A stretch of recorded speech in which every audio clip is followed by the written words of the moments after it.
Assalamualaikum warahmatullahi wabarakatuh. Bertemu lagi di pembelajaran biologi. Nah, sekarang yang akan kita bahas materinya itu masih masuk materi klasifikasi, yaitu materi tentang pelantai. Nah, di sini kita akan membahas secara garis besar saja tentang materi pelantai.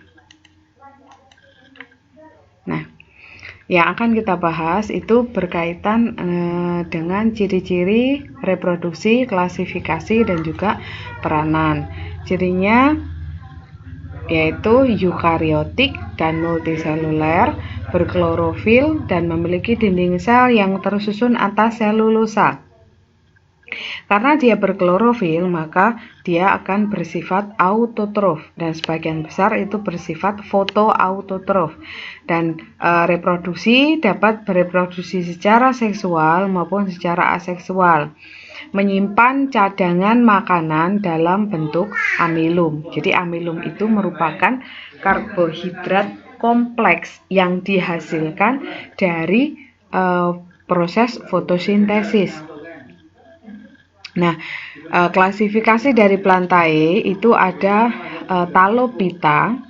Talophyta itu tumbuhan bertalus, jadi belum bisa dibedakan antara akar, batang, dan daun, di mana isi dari Talophyta itu hanyalah Bryophyta. Kemudian ada yang namanya Cormophyta atau tumbuhan berkormus. Nah, tumbuhan berkormus ini dia sudah bisa dibedakan antara akar, batang, dan daun. Tumbuhan berkormus itu isinya adalah spermatofita dengan pteridofita atau tumbuhan berbiji dengan tumbuhan paku. Kita melihat pada tumbuhan lumut. Tumbuhan lumut itu di habitatnya ada di tempat yang lembab dan terlindung dari sinar matahari, gametofitnya lebih dominan, tubuhnya hanya berupa talus. Bagian luar terdapat lapisan lilin untuk menahan masuknya air. Nah, selanjutnya ini langsung ke struktur lumut daun. Ini yang paling kompleks untuk lumutnya, yaitu ada bagian yang disebut sebagai gametofit dan ada bagian yang disebut sebagai sporofit. Bagian sporofit itu untuk menghasilkan spora, sedangkan gametofit itu untuk menghasilkan gamet. Gametnya ada gamet jantan dan gamet betina. Nah, klasifikasinya itu ada Bryopsida atau lumut daun, Hepaticopsida atau lumut hati, dan Antheroxeropsida atau lumut tanduk. Ini masing-masing contohnya. Kemudian, nah ini yang Hepaticopsida, jadi atau lumut hati. Khasnya itu ada Antheridium, ada Archegonium. Ini contoh dari lumut hati, itu Marchantia polymorpha. Kemudian ada lumut tanduk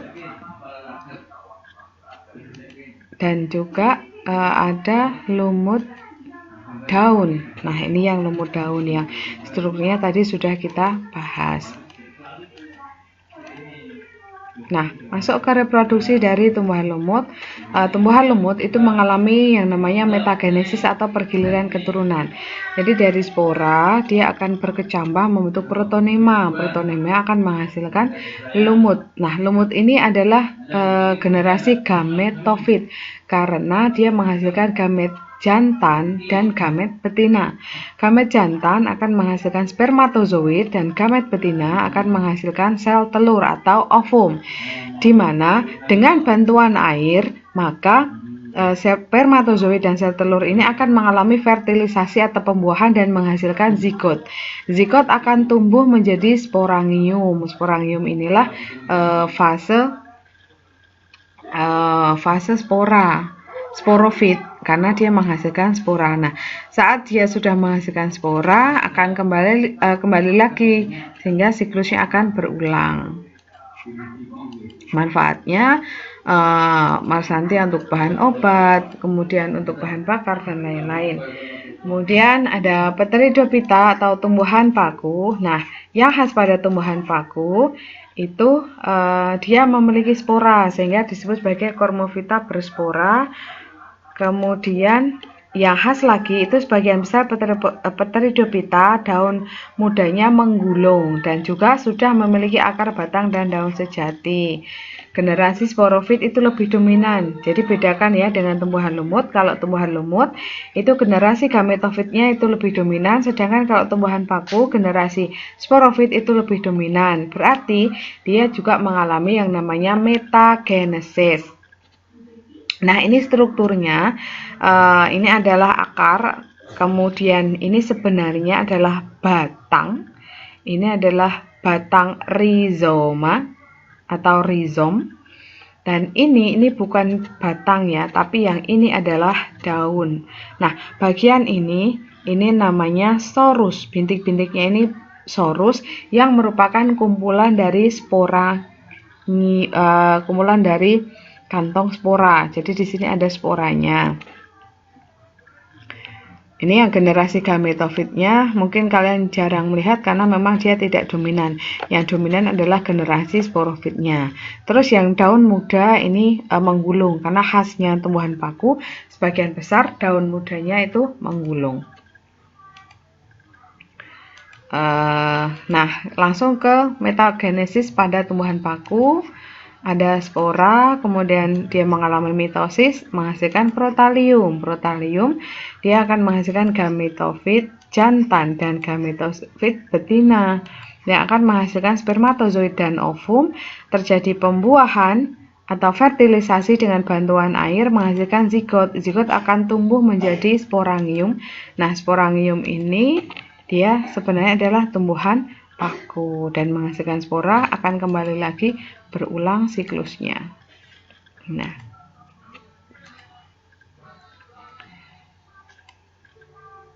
inilah kumpulan dari sorusnya.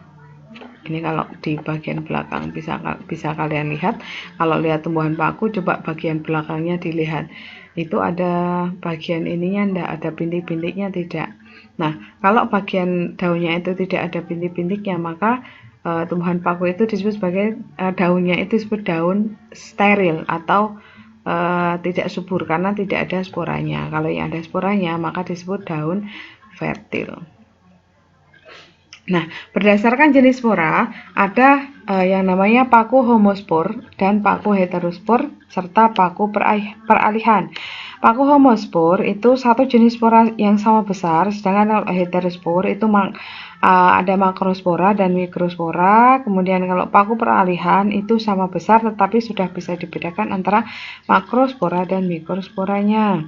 Klasifikasinya itu ada Silophytinae, Lycopodinae, Equisetinae, dan Filicinae.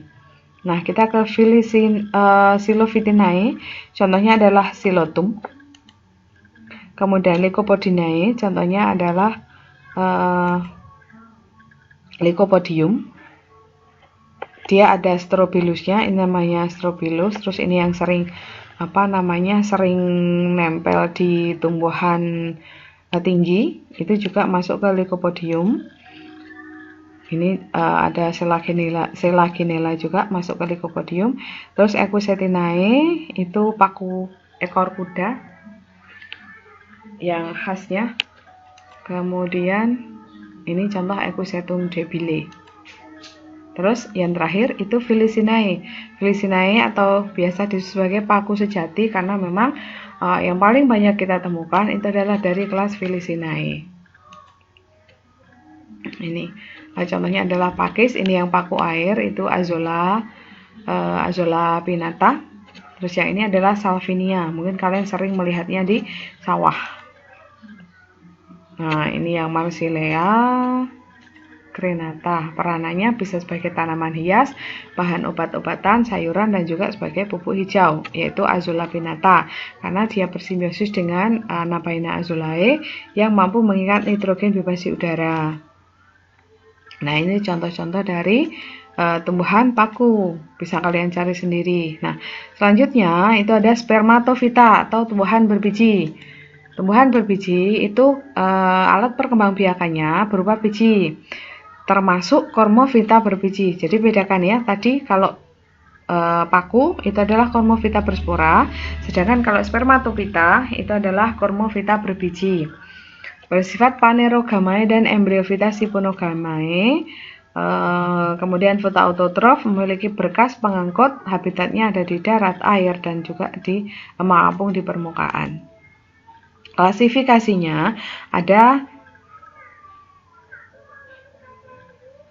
Angiospermae dan juga ada Gymnospermae. Angios itu berarti tumbuhan biji tertutup, Gymnospermae itu berarti tumbuhan berbiji terbuka. Nah, gymnos itu ada Cicadinae, Ginkgoginae, Gnetinae, dan Coniferinae. Mungkin kalian asing dengan nama-nama ini, tapi setelah nanti dibuka pasti akan lebih paham. Sedangkan kalau yang Angiospermae itu ada Monocotyledonae dan juga Dicotyledonae. Kita melihat satu persatu. Yang pertama kita bahas adalah Gymnospermae atau tumbuhan dengan biji terbuka. Kenapa disebut terbuka? Karena biji tidak dilindungi oleh daun buah dan biji itu tersusun di dalam strobilus. Jadi tidak seperti yang biasa kita makan atau bisa kita lihat.